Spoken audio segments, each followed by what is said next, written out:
అదివో అల్లదివో శ్రీహరివాసము 10,000 శేషుల పడగలమయము. అదివో అల్లదివో శ్రీహరివాసము 10,000 శేషుల పడగలమయము. శ్రీ శేషశైల సునికేతన దివ్యమూర్తే నారాయణాచ్యుత హరే నలినాయతాక్ష లీలాకటాక్ష పరిరక్షిత సర్వలోక శ్రీ వెంకటేశ మమ దేహి కరావలంబం. శ్రీ వెంకటేశ మమ దేహి కరావలంబం. శివాయ గురవే నమః. శ్రీమాత్రే నమః. శ్రీ విష్ణురూపాయ నమః శివాయ. శ్రీ వెంకటేశాయ నమః. భగవన్నామము మంత్రము విద్య అనే భావంతో విద్యకు తెలుగు మాట చదువు గనక మంత్రము చదువు అని తెలియజేస్తూ చదివి బతుకరు సర్వజనులు మీరు అనే కీర్తనలో ఎవరెవరు ఈ చదువును చదివారో అనగా భగవన్ మంత్రాన్ని ఉపాసన చేసి సర్వ విద్యలను అధ్యయనం చేసి విద్యల సారమైన పరమార్థం ఏదైతే గ్రహించారో అది. అలాగే విద్యలలో ఏదయ్యా గొప్ప విద్య అంటే పరమాత్మ గీతలో చెప్తున్నాడు, అధ్యాత్మ విద్య విద్యానం. విద్యలు ఎన్నున్నప్పటికీ గొప్ప విద్య అధ్యాత్మ విద్యయే అనగా బ్రహ్మ విద్యయే. అదే చదువులలో మర్మమెల్ల చదివితి తండ్రి అని ప్రహ్లాదుడు చెప్పినటువంటి మాట. బ్రహ్మ విద్య అంటే బ్రహ్మము గురించి తెలియజేస్తున్నది అని. ఆ విద్యయే సార్థకం. మిగిలిన విద్యలన్నీ ఈ శరీరంతో పాటే పోతాయి. కానీ జీవుడు పరమపదాన్ని పరతత్వాన్ని సత్యాన్ని పొందాలి అంటే సహకరించే విద్య బ్రహ్మ విద్య మాత్రమే. అటువంటి ఆ బ్రహ్మ విద్య ఏదైతే ఉన్నదో అదే నారాయణ విద్య. ఆ బ్రహ్మ విద్య పొందడానికి కావలసిన చిత్తశుద్ధినిస్తున్నది, సద్గతుల్ని కలిగిస్తున్నది ఆ భగవన్ నామ విద్య. అందుకు ఆ నామ విద్యకు మించిన విద్య లేదు అని చెప్తూ పైగా నామ విద్య అని చెప్పడంలో ఉద్దేశం ఏమిటి? కేవలం నామం తలంచుకున్నా నామం పలికినా ఒక ఫలితం ఉంటుంది, అందులో సందేహం లేదు. అజామిలుడు నారాయణ భావం లేకపోయినా నారాయణ నామం అనడం వల్ల అతడికి ఒక సద్గతి వచ్చింది. ఏమిటా సద్గతి వచ్చింది? అతడికి ఒక్కసారి మనస్సులో ఒక పరివర్తన కలిగింది. అంతవరకు చెడు మార్గంలో వెళ్ళినటువంటి వాడు నారాయణ నామస్మరణ వల్ల ఒక్కసారిగా పరివర్తన పొందాడు, సన్మార్గం వైపు వెళ్ళాడు, సాధన చేశాడు, క్రమంగా చిత్తశుద్ధిని జ్ఞానాన్ని పొంది మోక్షం పొందాడు. అలాంటి పరివర్తన కలిగించింది నామస్మరణ. ఎప్పుడు అర్థం తెలియకపోయినా మనసులో భావం లేకపోయినా కేవలం ఉచ్చరించడం వల్ల అటువంటి సద్గతి కలిగింది. అది ఎప్పుడు చదువు ఎప్పుడు అవుతున్నది అంటే అర్థం తెలియాలి, పరమార్థం తెలియాలి, భావన చేయగలగాలి, మననం చేయగలగాలి. అది నామ విద్య అంటే. భగవంతుడు ఒక నామాన్ని తీసుకుని దాని అర్థం ఏమిటి, దాని ప్రయోజనం ఏమిటి, ఇందులో ఏం చెప్తున్నారు, ఇవన్నీ కూడా మననం చేస్తూ విచారణ చేస్తూ ఆ నామాన్ని అంటే అప్పుడు చదువు అవుతున్నది. నామం ఎప్పుడు చదువుతుందంటే ఇది. అందుకే మంత్రము కానీ నామము కానీ అర్థ మననం వల్ల, అర్థస్ఫూర్తి వల్ల, చింతన వల్ల అది విద్యగా మారుతుంది. అది నామ విద్య అంటే. కేవలం పలుకుతూ పాడుకుంటూ పోతూ ఉంటే పాప సంహరణం జరుగుతుంది, ఎప్పటికైనా పరివర్తన కలిగిస్తుంది. అందుకు నామస్మరణలో కూడా 2 స్థాయి భేదాలు ఉన్నాయి. ఒకటి సాధారణ స్థాయి, ఇంకొకటి విచారణ స్థాయి. ఆ విచారణ స్థాయికి సంబంధించిన నామ విద్యని చదువు అని చెప్పాలి.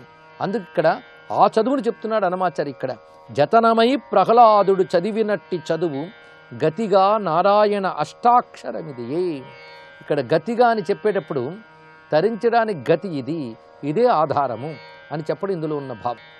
చలపట్టి దేవతలు చదివినట్టి చదువు, వెలయ విప్రులు చదివేటి చదువు, పలుమారు శ్రీ వెంకటపతి నామమై భువి కలుగు నారాయణ అష్టాక్షరమిదియే. చలపట్టి దేవతలు, చలపట్టి అంటే ఇక్కడ పట్టుదలతో అని అర్థం తీసుకోవాలి. వారు పట్టుదలతో దేవతలు చదువుతారు. ఎందుకంటే దేవతలు కూడా నిరంతరం భగవత్స్మరణ చేసుకుంటారు. వారి స్థితి వారికి సరిగ్గా ఉండాలంటే భగవంతుడి గతి. అందుకే దేవతలు ఎల్లవేళలా నారాయణను ఆశ్రయించుకుని ఉంటారు. అందుకు వారికి తెలిసిన చదువు ఏమిటంటే ఆ నారాయణ నామ విద్యయే. విప్రులు చదివేటి చదువు, విప్రులు అంటే విశేష ప్రజ్ఞ కలిగిన వారు అని అర్థం. ఇంద్రియాలకు అతీతమైన ప్రజ్ఞ ఏది ఉందో అది విశేష ప్రజ్ఞ. సామాన్య ప్రజ్ఞ అంటే అందరికీ ఉంటుంది. సామాన్య ప్రజ్ఞ నిప్పు వేడిగా ఉంటుంది, నీరు చల్లగా ఉంటుంది, సూర్యుడు మండిపోతూ ఉంటాడు, ఇవన్నీ సామాన్య ప్రజ్ఞ, అందరికీ తెలిసినవే. అవి విశేష ప్రజ్ఞ అంటే ఇంద్రియాలతో ఎవరూ తెలుసుకోలేనిది. కనుకనే ఇంద్రియాదులకు అతీతమైన పరతత్వాన్ని గ్రహించగలిగే ప్రజ్ఞ ఎవరికుందో వారికి విశేష ప్రజ్ఞ కలవారంటారు. వారిని విప్రాహ అని అంటారు. ఏకం సత్ విప్రా బహుధా వదంతి అని చెప్పినట్లుగా ఆ విశేష ప్రజ్ఞ కలిగిన వారు చదువుతారు. ఇక్కడ అంటే నారాయణ విద్యని విశేష ప్రజ్ఞ కలవారు ఎంతో ప్రీతితో చదువుతారు. ఆ ప్రీతితో చదవని వారికి విశేష ప్రజ్ఞ లేదు అని అర్థం. తెలివైన వారు తెలుసుకునే తెలివే విష్ణునామము. అందుకు వెలయ విప్రులు చదివేటి చదువు పలుమారు శ్రీ వెంకటపతి నామమై భువి కలుగు నారాయణ అష్టాక్షరమిది. పలుమారు అని చెప్పడంలో ఉద్దేశం ఏంటంటే మంత్రము నిరంతర మననశీలం అవుతుంటుంది. ఏదో ఒక్కసారి అనడంతో ఆగిపోదు, అది నిరంతరాయంగా వెళుతూ ఉంటుంది. అందుకే పలుమారు అని చెప్పడంలో ఇది ఉద్దేశం. పైగా వెంకటపతి నామమై అష్టాక్షరి విద్య అది వెంకటపతి యొక్క స్వరూపమే. ఎందుకంటే వెంకటేశ అష్టాక్షరి ఉంది, నారాయణ అష్టాక్షరి ఉన్నది, రెండో అష్టాక్షరులే.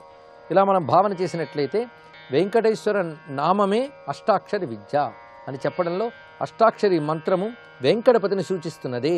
అష్టాక్షరి వేద్యుడైన నారాయణ బ్రహ్మము వెంకటపతి అని చెప్పడం ఇందులో ఉన్నటువంటి ఉద్దేశం.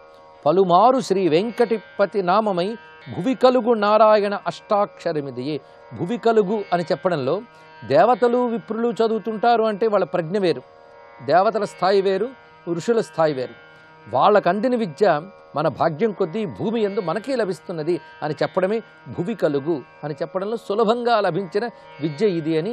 అటువంటి విద్య చదివి బ్రతకమని బోధించాడు అన్నమయ్య. నామ విద్య చదువు అని చెప్తున్నటువంటి అన్నమాచార్య ఇప్పుడు భగవద్విద్య గురించి చెప్తున్నటువంటి ఒక కీర్తన ఈ సందర్భంలో స్ఫురించుకుని మళ్ళీ నామమహిమలోకి ప్రవేశిద్దాం. విద్యలు ఎన్నో రకాలు ఉంటాయి. అన్నిట్లోనూ అధ్యాత్మ విద్య అని చెప్పుకున్నాం. అంటే బ్రహ్మ విద్య, భగవంతునికి సంబంధించిన విద్య. ఈ విద్యలో భక్తి, ఉపాసన మొదలైన వాటితో ఒక భాగము, రెండవది కేవల పరతత్వ విచారణ చేసేటువంటి ఉపనిషద్ విద్య మరొక భాగము. రెండు భాగములుగా ఉంటుంది బ్రహ్మ విద్య. అందుకు ఉపాసనారూపమైన విద్య, ఉపనిషద్ రూపమైన విద్య రెండూ కలిపినే మనం బ్రహ్మ విద్య అని చెప్పాలి. మొదటిది సగుణ బ్రహ్మ విద్య, రెండవది నిర్గుణ బ్రహ్మ విద్య.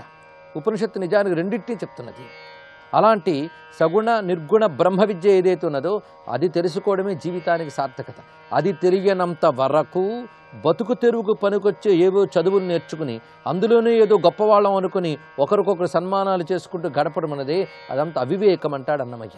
పైగా అటువంటి పరమార్థ స్పృహ కలిగిన విద్యలు చిన్నప్పటి నుంచి నేర్చుకుంటే వాడు తను నేర్చుకున్న లౌకిక విద్యలతో ప్రపంచానికి మేలు చేయడానికి చూస్తాడు. ఇప్పుడు స్వార్థము, హింస, పరస్పర వైషమ్యాలు పెరిగిపోతున్న కాలంలో ఆ ధార్మిక పరమార్థ విద్యలు ఇప్పుడు కావాల్సినవి.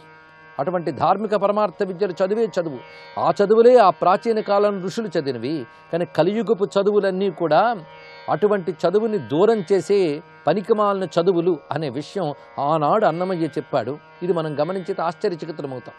నాటికి నాడే నా చదువు, మాటలాడుచును మరచేటి చదువు, నాటికి నాడే నా చదువు, మాటలాడుచును మరచేటి చదువు.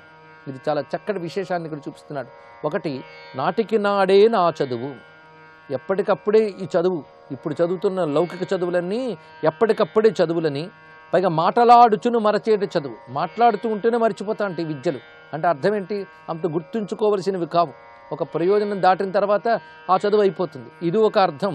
నాటికి నాడే నా చదువు అంటే ఆ ప్రాచీన కాలపు ఆ చదువు ఏదైతే ఉన్నదో అది మాటలాడుచును మరచేట చదువు. దీనిలో అర్థం ఏంటంటే మాటలతో ఆ చదువుని చెప్పుకుంటూ క్రమంగా ఆ మాటలను కూడా మరిచిపోయే పరమార్థాన్ని పొందించేటట్టు చేసేది చదువు. అంటే యతో వాచో నివర్తంతే అప్రాప్య మనసా సహ యన్ మనసా నమునతే అని ఉపనిషత్తు చెప్పినట్టుగా మాటకి మనసుకి అందని పరతత్వం ఒకటి ఉంది. దాని గురించి మాటలతో చెప్తూ క్రమంగా మాటల్ని విడిచిపెట్టి ఆ స్థితికి తీసుకువెళ్ళేటువంటి విద్య బ్రహ్మ విద్య అని ఇంకొక అర్థం ఉన్నది. కనుక రెండు అర్థాలు తీసుకోవాలి. లౌకిక విద్యల పరంగా చెప్తే ఎప్పటికప్పుడే తప్ప ఎప్పటికప్పుడు చెప్పబడుతూ ఎప్పటికప్పుడు మరిచిపోబడుతున్న చదువే ఈ చదువు అని చెప్పడం లౌకిక విద్య పరంగా. మాటలకు కూడా అతీతమైన విద్య ఏదైతే ఉన్నదో దాన్ని పొందించే చదువు బ్రహ్మ విద్య అని చెప్పడం ఒక విషయం. ఇలా రెండు రకాల అర్థాలు పల్లవిలో చూపిస్తున్నాడు. ఎనయ నీతని ఎరుగటకేపో వెనకవారు చదివిన చదువు, మనసున నీతని మరచుటకేపో పనివడి ఇప్పటి ప్రౌఢల చదువు. ఈ చరణంలో చెప్తున్నాడు. వెనకవారంటే ప్రాచీనులైన మహాత్ములు చదివిన చదువు ఎందుకు చదివారంటే ఈతని ఎరుగుటకు, అంటే పరమాత్మను తెలుసుకోవడానికై ప్రాచీనులు చదివారు. మరి ఇప్పుడు ఎందుకు చదువుతున్నారు? ఆయన మర్చిపోవడం కోసం చదువుతున్నారన్నాడు. అంత గొప్ప విషయం చెప్పాడు ఇక్కడ. అంటే భగవంతుణ్ణి గుర్తు చేసే చదువే చదువు, ఆయన్ని మరపించే చదువు చదువు కాదు. కానీ ఇప్పుడు చదువులు ఎలా ఉన్నాయట? మనసుని ఈతని మరచెటకేపో పనివడి ఇప్పటి ప్రౌఢల చదువు. ఇప్పుడు చదువులు భగవంతుడిని మరిపిస్తున్నాయి. అంటే అర్థం ఏంటి? భగవంతుడు అనేవాడు ఒకడు లేడు, ఇహలోక సుఖాలే గొప్పవి, వాటిని సంపాదించడం కోసం ఎటువంటి ఉపాయాలు పన్నాలి, ఏ విధంగా బతకాలి అని లౌకిక సుఖ సంపాదనని మాత్రమే నేర్పే విద్యలైపోయాయి. అంతేగాని పరమార్థ విషయాలు నేర్పించట్లేదు. అది ఇప్పటి చదువులు అన్నాడు. ఇక్కడ ప్రౌఢల చదువు అని కొంచెం డెప్పు మాట వేశాడు. ఇది ప్రౌఢల చదువు అంటే అర్థం ఏంటంటే పెద్ద తెలివైన వాళ్ళు అనుకునే వాళ్ళు ఈ చదువులు చదువుతున్నారు. అంటే తెలివి అనుకుంటున్నారే కానీ నిజమైన తెలివి కాదు. అందుకు పనివడి ఇప్పటి ప్రౌఢల చదువు. తెలిసి ఇతనినే తెలియుటకేపో తొలుత కృతయుగాదుల చదువు. ఆ పరమాత్మను తెలియడం కోసమే, అంటే బ్రహ్మమును తెలియజేసేదే బ్రహ్మ విద్య. ఆ బ్రహ్మమును, ఆ పరమాత్మను తెలుసుకొనడం కోసమే కృతయుగాదులు చదువులు జరిగాయి. కానీ ఇప్పుడు కలిగిన ఈతని కాదననేపో కలియుగంబులో కలిగిన చదువు అన్నాడు. కృతయుగపు చదువు పరమాత్మని తెలియజేసే చదువు, కలియుగపు చదువు పరమాత్మ లేడని చెప్పడం కోసం, పరమాత్మని తిరస్కరించడం కోసం పనికొస్తున్నాయి. అందుకే పైన ఇప్పుడు చదువులు చదివి వెంటనే భగవంతుణ్ణి, పరమార్థాన్ని, సంప్రదాయాన్ని నిరసించేటువంటి వాళ్ళు చాలామంది తయారయ్యారు. వాళ్ళకి ఆనాడే అన్నమయ్య ఇలా చెప్పాడంటే ఆశ్చర్యం కలుగుతుంది మనకి. కలిగిన ఈతని కాదననేపో, కలిగిన ఈతని అంటే ఉన్నవాడినే లేడని చెప్పేటువంటి చదువులు అయిపోయి. ఇప్పుడు భగవంతుడు తప్ప ఏమున్నది ఈ విశ్వంలో? ఆయనే ఉన్నాడు. ఆ ఉన్నవాడిని లేడని చెప్పడం కోసం పనికొస్తున్నాయి ఆధునిక విద్యలు అని ఆనాడే చెప్పిన అన్నమయ్య యొక్క భవిష్యత్ దర్శనానికి నమస్కరిస్తూ సర్వం శ్రీనివాసార్పణం.